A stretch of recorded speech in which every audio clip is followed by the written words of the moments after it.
बिस्मिल्लाहिर्रहमानिर्रहीम। अस्सलाम वालेकुम फ्रेंड्स, उम्मीद है कि आप सब खैरियत से होंगे। और आज का जो हमारा टॉपिक है federal biology, first year federal biology का जो टॉपिक है बायोलॉजी मॉलिक्यूल, जिसे कि हमने स्टार्ट किया था प्रीवियस लेक्चर में, ठीक है, जो फर्स्ट लेक्चर था। और अब सेकेंड लेक्चर में हम जो है पढ़ेंगे कंडेंसेशन एंड हाइड्रोलाइसिस। तो कंडेंसेशन किस तरह से, कंडेंसेशन क्या प्रोसेस है, इस प्रोसेस में क्या बनता है, हाइड्रोलाइसिस में क्या बनता है, ये सब जो है इस टॉपिक में आपको समझ आ जाएगा। सो स्टार्ट करते हैं। A macromolecule is high molecular weight compound which is made from many repeating units. ये मैक्रो और माइक्रो मॉलिक्यूल का तो आपको पता होगा। मैक्रो मीन बिग, मीन बड़ा मॉलिक्यूल, ठीक है। Micro mean small.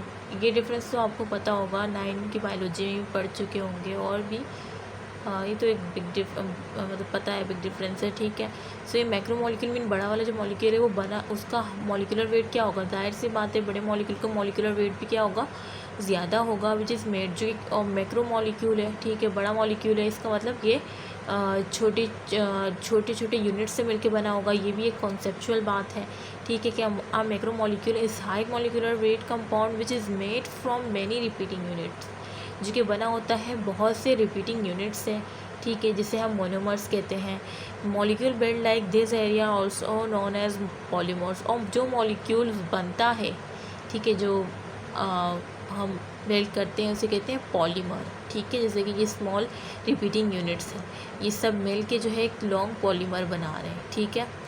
और ये पॉलीमर है, बड़ा है इनसे, तो यानी एक मैक्रोमोलिक्यूल बना रहे हैं। The individual units of polymer, जो इंडिविजुअल यूनिट्स है, अब ये एक पॉलीमर है, इनके जो इंडिविजुअल यूनिट्स आपको दिख रहे होंगे, ठीक है। The individual units of polymer, polymer के जो इंडिविजुअल यूनिट्स हैं, और माइक्रोमोलिक्यूल, यानी जो छोटे छोटे यूनिट्स आपको दिख रहे हैं ना, ये क्या है, माइक्रोमोलिक्यूल। छोटे छोटे माइक्रोमोलिक्यूल मिलकर एक बड़ा मॉलिक्यूल बना रहे हैं, जिसे मैक्रोमोलिक्यूल कह रहे हैं, ठीक है, या पॉलीमर कह रहे हैं।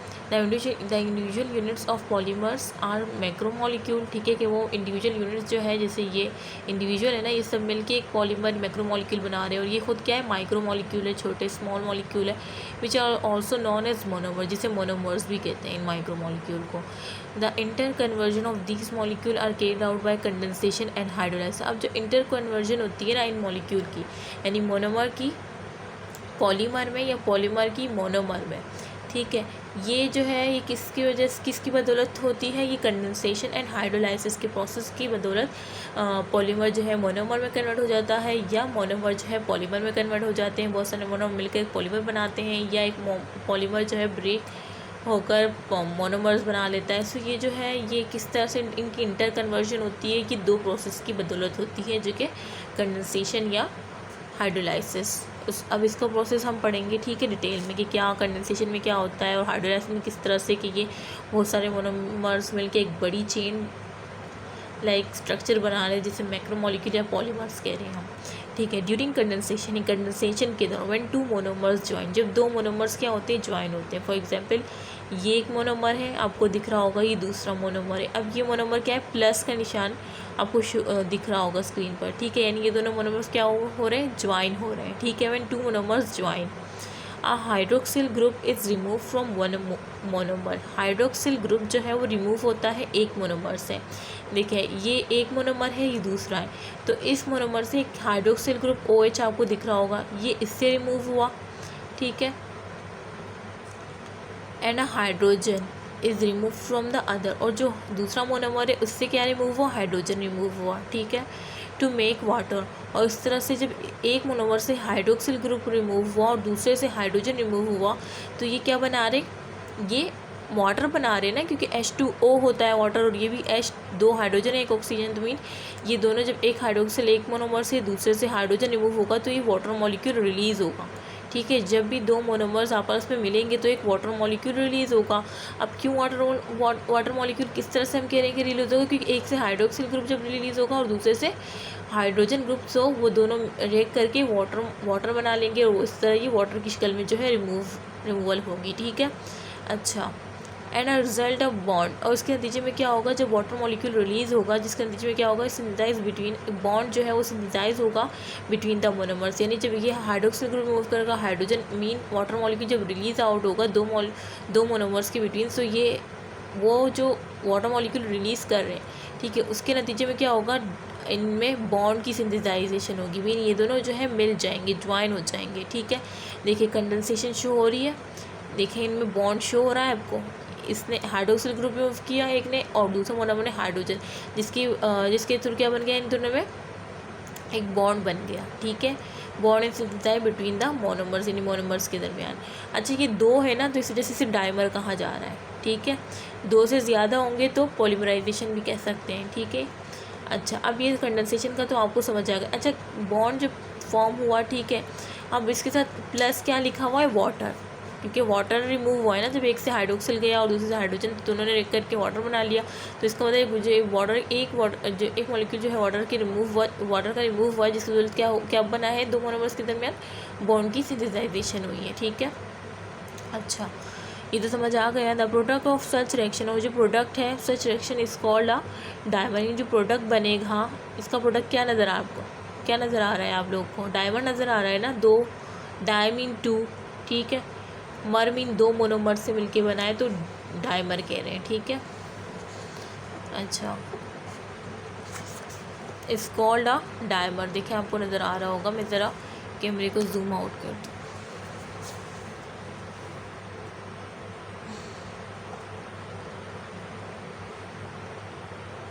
ठीक है, dimer. If the same reaction is repeated several times the resulting molecules will be a polymer. अब ये तो दो मोनोमर्स का मैंने आपको बताया ना, कि दो मोनोमर्स का मैंने आपको डायग्राम के ज़रिए, इस बुक के डायग्राम में जो था उसके ज़रिए मैंने दो मोनोमर्स को बताया, लेकिन अब ये कह रहे हैं कि सेम रिएक्शन जैसे सेम हुआ था ना, दो मोनोमर ने, एक ने हाइड्रोक्सिल ग्रुप रिमूव किया, दूसरे ने हाइड्रोजन, और इस तरह से बॉन्ड बना, साथ में वाटर मॉलिक्यूल भी मिला, तो ये सेम रिएक्शन जो है रिपीट होता रहता है सेवरल टाइम्स, बहुत दफ़ा, ठीक है। द रिजल्टिंग मॉलिक्यूल, और रिजल्टिंग मॉलिक्यूल्स क्या मिलता है हमें, पॉलीमर्स मिलता है, जाहिर सी बात है, ये तो दो थे तो हमें डाइमर मिला था, इस तरह से हज़ारों जब मिलेंगे तो हमें एक पॉलीमर मिलेगा, ठीक है। Condensation is also called dehydration synthesis, condensation को हमेशा से क्या कहा जाता है, डिहाइड्रेशन। अब डिहाइड्रेशन किस तरह से, क्योंकि रिमूवल ऑफ क्या हो रही है, रिमूवल ऑफ वाटर हो रहा है, तो जाहिर सी बात है डिहाइड्रेशन ही कहेंगे। डी की मीन होती है रिमूवल, जिसको नहीं पता वो लिख ले बुक पर, ठीक है। डी मीन रिमूवल और हाइड्रेशन मीन वाटर की रिमूवल, हमने वाटर की रिमूवल ही की है ना कंडेंसेशन में, एक से जब हाइड्रोक्सिल निकलेगा दूसरे से हाइड्रोजन निकलेगा, इसका मतलब हम क्या कह रहे हैं कि एक वाटर मॉलिक्यूल निकलेगा, तो इस वजह से condensation is also known as dehydration synthesis. ये एज MCQs आ चुका है और आ सकता है, ठीक है। बिकॉज वाटर इज़ रिमूव, क्योंकि वाटर रिमूव होता है, डिहाइड्रेशन होती है, एंड बॉन्ड इज़ मेड, और बॉन्ड जो है मेड होता है सिंथेसिस के लिए, ठीक है, बॉन्ड की सिंथेसिस होती है। Condensation does not take place unless the proper enzyme, condensation जो है ना वो नहीं does not take place unless the proper enzyme is present and the monomers are in an activated enzyme rich form. ये कह रहे हैं कंडेंसेशन जो होती है ना वो नहीं डज नॉट टेक प्लेस, नहीं प्लेस होती unless the proper enzyme, proper enzyme पे इस प्रेजेंट, अगर प्रॉपर एंजाइम की प्रेजेंस में, and the monomers are in activated energy form, और जो मोनोमर्स होते हैं ना वो एक एक्टिवेटेड एनर्जी रिच फॉर्म में होते हैं, ठीक है। इस वजह से इनमें क्या होता है, अनलेस द प्रॉपर एंजाइम्स होता है, ठीक है। और ये तो हो गया कंडेंसेशन का, कि इसमें कोई ये जो है किसी एंजाइम्स की प्रेजेंस में नहीं होता, क्योंकि मोनोमर्स क्या होते हैं, एक्टिवेटेड एनर्जी रिच फॉर्म में होते हैं। सो ये बात हो गई। अच्छा, the hydrolysis is essentially the reverse of condensation. अब हाइड्रोलाइसिस क्या होती है, हाइड्रोलाइसिस जो है ना ये एक रिवर्स प्रोसेस है कंडेंसेशन का, ठीक है, रिवर्स प्रोसेस है कंडेंसेशन का। The break down of a polymer, जो अब इसमें क्या होती है, हमने कंडेंसेशन में क्या पढ़ा कि मोनोमर्स मिल गए पॉलीमर्स बना रहे हैं, ठीक है, वो कंडेंसेशन के थ्रू हमने पढ़ा और दिखाया मैंने एज अ डायग्राम, ठीक है। अच्छा, और अब हाइड्रोलाइसिस में हम पढ़ेंगे हाइड्रोलाइसिस में हम पढ़ेंगे कि पॉलीमर्स जो है वो ब्रेक डाउन होगा स्मॉल यूनिट्स में, यानी उसकी हाइड्रोलाइसिस होगी। The break down of a polymer into its monomer, जो ब्रेक डाउन होगी पॉलीमर्स की किसमें, इसके मोनोमर्स में, by the addition of water, condensation में हम क्या कर रहे थे, रिमूवल ऑफ वाटर कर रहे थे जिससे से बॉन्ड बन रहा था। अब जब पॉलीमर बन गया, अब उसी पॉलीमर्स को अगर हम तोड़ना चाह रहे हैं मोनोमर्स में, तो हम क्या करेंगे, एडिशन ऑफ वाटर करेंगे। जाहिर सी बात है, जब एडिशन ऑफ वाटर करेंगे तो वही हाइड्रोक्सिल ग्रुप एक मोनोमर के पास जाएगा और दूसरा हाइड्रोजन जो है दूसरे मोनोमर्स के पास जाएगा, और इस तरह से क्या हो जाएगी, दोबारा से मोनोमर्स की फॉर्म में वो पॉलीमर्स आ जाएगा। ठीक है, तो the break down of a polymer into its monomers में by the addition of water. ठीक है, due to hydrolysis and OH group from water, वही बात हो गई, OH group from water is attach one monomer and hydrogen is attach to the other monomers. ठीक है, actually all digestion reaction, actually जो तमाम डाइजेशन रिएक्शन है ना आर एग्जाम्पल ऑफ हाइड्रोलाइसिस। ठीक है, जैसे हम डाइजेशन हमारी जो तमाम डाइजेशन रिएक्शन है ना वो किसकी एग्जाम्पल है, हाइड्रोलाइसिस की। एग्जाम से जा सकता है क्योंकि हम अपनी जो है फूड में जो है क्या ले रहे होते हैं, हम प्रोटीन ले रहे होते हैं, कार्बोहाइड्रेट ले रहे होते हैं, मीन हम पॉलीमर्स लेते हैं। ठीक है, पॉलीमर्स। ठीक है, तो शुगर्स मीन कार्बोहाइड्रेट ले रहे हैं, तो उसकी ब्रेक डाउन होती है, किस तरह से होती है, एडिशन ऑफ वाटर होता है, जिस वजह से फिर वो स्मॉल यूनिट्स में मोनोमर्स में की शक्ल में क्या हो जाता है, कन्वर्ट हो जाता है। ठीक है, जो हम ग़िज़ा ले रहे होते हैं। सो इस तरह से ये जो एक हाइड्रोलाइसिस की मिसाल है डाइजेशन। ठीक है, डाइजेशन रिएक्शन जो है विच आर कंट्रोल, जो कि कंट्रोल होते हैं बाय एंजाइम, एक एंजाइम्स के ज़रिए, such as which are control by enzyme, और ये एक एंजाइम्स के ज़रिए कंट्रोल होते हैं, जैसे कि कार्बोहाइड्रेट्स हो गए, कार्बोहाइड्रेसेस, प्रोटीएसेस, लाइपेसेस, न्यूक्लियसेस।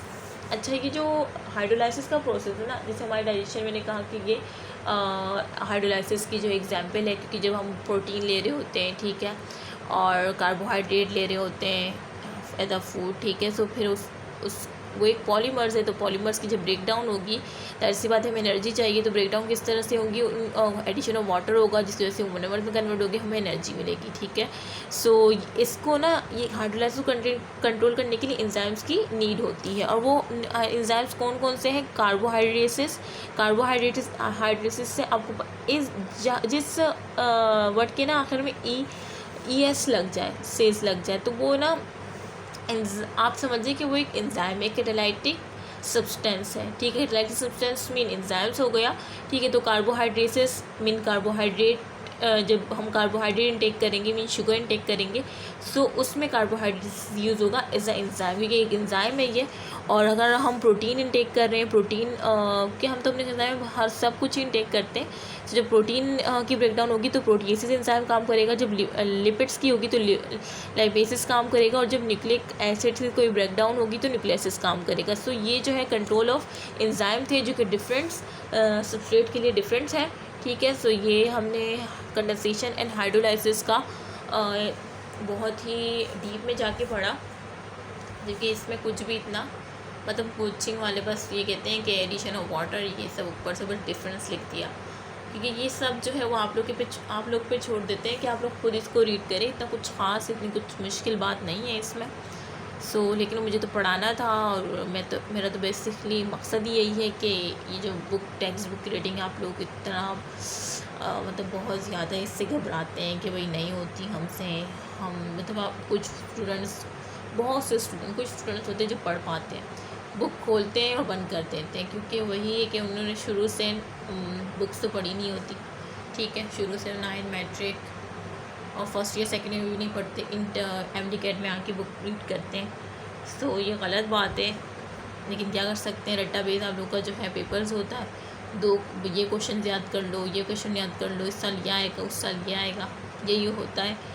मैं तो यही चाहती हूँ कि 9 मैट्रिक और बल्कि हर क्लास के MCQ बेस्ट टेस्ट होने चाहिए, ताकि ये रट्टाफिकेशन ना ख़त्म हो। जब ये रट्टाफिकेशन ख़त्म होगी ना हमारे मुल्क से, तभी हमारा मुल्क कोई तरक्की कर पाएगा, वरना यही करेंगे कोचिंग वाले तो अपनी जान छुड़ाना चाहेंगे, और आप लोग फ़ीस भी देते हैं, तो आप लोग तो इस वजह से जाते हैं ना कि आप लोग कॉन्सेप्ट गेन कर सकें, या इस वजह से जाते कोई बस ये जो सवाल आ रहा है ना वो समझा दे, इतना समझा दे कि जो है हम रट्टा लगाने के काबिल हो जाए, और आप लोग वही करते हैं। ऐसे नहीं कि इसके अंदर है कहानी क्या है, और जो फिर MD-CAT में आके आप लोग परेशान होते हैं। ये हमारे मुल्क जो है हमारे इमरान खान को ऐसा सिस्टम करना चाहिए कि ये जो सब MCQ बेस्ड होना चाहिए, फिर आप शुरू से बचपन से जब एक एक चीज़ को देखेंगे, रीड करेंगे, 9 मैट्रिक्स से भी कर सकते हैं तो 9 मैट्रिक्स से भी बहुत अच्छा रहेगा। ठीक है, सो कोई बात नहीं, आप लोगों को अल्हम्दुलिल्लाह इतना अच्छा चैनल मिल गया जो वर्ड टू वर्ड एक चीज़ को भी मैं नहीं छोड़ती। सो बस दुआओं में याद रखें और इस चैनल को ज़्यादा से ज़्यादा शेयर करें अपने फ्रेंड के साथ और अपने रिलेटिव के साथ, और मुख्तलिफ जो FB में डिफरेंट ग्रुप्स हैं MD कैट के नाम से, क्योंकि मैं सोशल मीडिया से बहुत दूर रहती हूँ। और सॉरी वो स्टूडेंट जो मुझे मैसेज करते हैं और मैसेज का रिप्लाई नहीं दे पाती। एक्चुअली मैं जो है अपना मोबाइल ज़्यादा यूज़ नहीं करती। नाम तो है मेरे मोबाइल का, लेकिन मेरा मोबाइल साइड पर पड़ा रहता है। बस जब काम होता है जब लेती हूँ। हाँ, जब किसी का मैसेज देख लिया तो रिप्लाई ज़रूर कर देती हूँ, और बाकी किसी और ने देख लिया तो फिर मुझे नहीं पता चलता। Sorry for that. ठीक है, ओके, मुझे अपनी दुआ में ज़रूर याद रखेगा और इस लेक्चर को ज़्यादा से ज़्यादा शेयर कीजिएगा। और अगर कोई भी बात आपको ना समझ नहीं आई हो तो कमेंट बॉक्स इसीलिए है कि आप अपना क्वेश्चन दें, और जैसे मेरे मोबाइल में मेरे हाथ में मोबाइल आता है तो मैं फ़ौरन जो है रिप्लाई कर देती हूँ। ठीक है, हाँ लेट करती हूँ लेकिन करती ज़रूर हूँ। ओके, मुझे इजाज़त दें और अपनी दुआओं मुझे ज़रूर याद रखिएगा। और अगर आपको ये वीडियो, ये लेक्चर पसंद आया हो, ठीक है, सो लाइक का बटन प्रेस करना ना भूलिएगा। ओके, अल्लाह हाफ़िज़।